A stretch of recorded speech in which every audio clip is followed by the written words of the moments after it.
सबसे पहले आपको बता दें कि प्रधानमंत्री नरेंद्र मोदी ने मन की बात कार्यक्रम की 105वीं कड़ी के जरिए देशवासियों से अपने विचार साझा किए। पीएम ने G20 शिखर सम्मेलन और चंद्रयान 3 की सफलता का जिक्र किया। उन्होंने G20 के तहत विश्वविद्यालयों में होने वाले कार्यक्रमों से छात्रों से जुड़ने की अपील की। साथ ही पर्यटन को रोजगार सृजन का सबसे बड़ा क्षेत्र बताते हुए हाल ही में 2 भारतीय स्थलों के विश्व धरोहर स्थल में शामिल होने का जिक्र भी किया। उन्होंने समकालीन विश्व में गांधी जी के विचारों के महत्व पर भी प्रकाश डाला।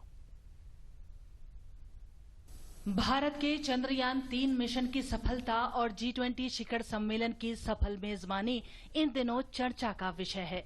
प्रधानमंत्री नरेंद्र मोदी ने मन की बात कार्यक्रम में इन दोनों ऐतिहासिक घटनाओं की चर्चा करते हुए कहा कि ज्यादातर लोगों ने इसी से संबंधित संदेश और पत्र भेजे हैं। एक तरफ जहां लाखों लोग चंद्रयान 3 के चांद पर उतरने के अलग अलग माध्यमों से साक्षी बने, वहीं दिल्ली का भारत मंडपम G20 शिखर सम्मेलन की सफल मेजबानी के लिए लोगों में लोकप्रिय हो गया।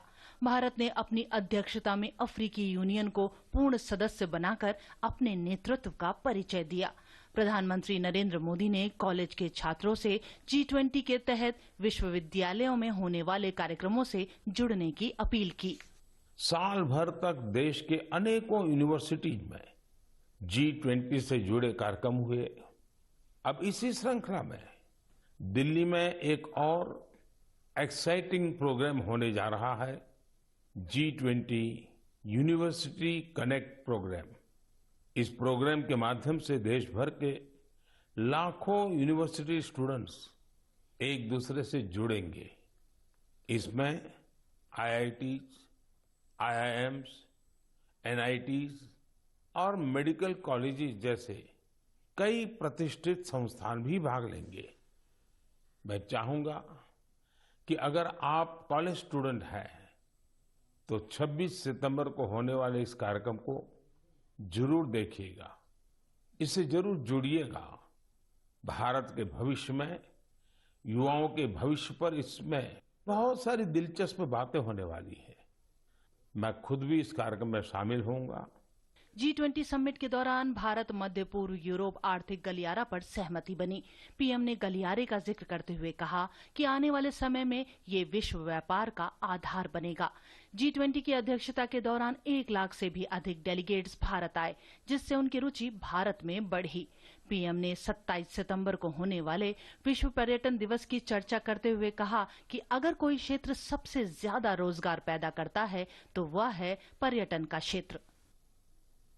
पर्यटन को कुछ लोग सिर्फ सैर सपाटे के तौर पर देखते हैं, लेकिन पर्यटन का एक बहुत बड़ा पहलू रोजगार से जुड़ा है। कहते हैं सबसे कम इन्वेस्टमेंट में सबसे ज्यादा रोजगार अगर कोई सेक्टर पैदा करता है तो वो टूरिज्म सेक्टर ही है। टूरिज्म सेक्टर को बढ़ाने में किसी भी देश के लिए गुडविल, उसके प्रति आकर्षण बहुत मैटर करता है।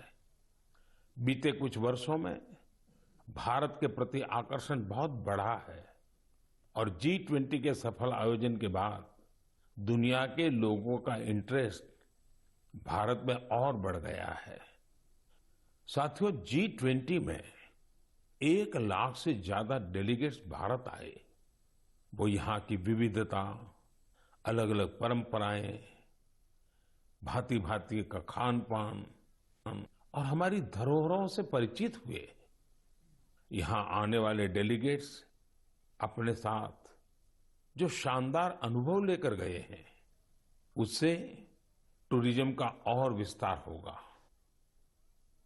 शांति निकेतन और कर्नाटक के पवित्र होयसा मंदिरों को विश्व धरोहर स्थल घोषित किया गया है। पीएम मोदी ने इसके लिए देशवासियों को बधाई दी।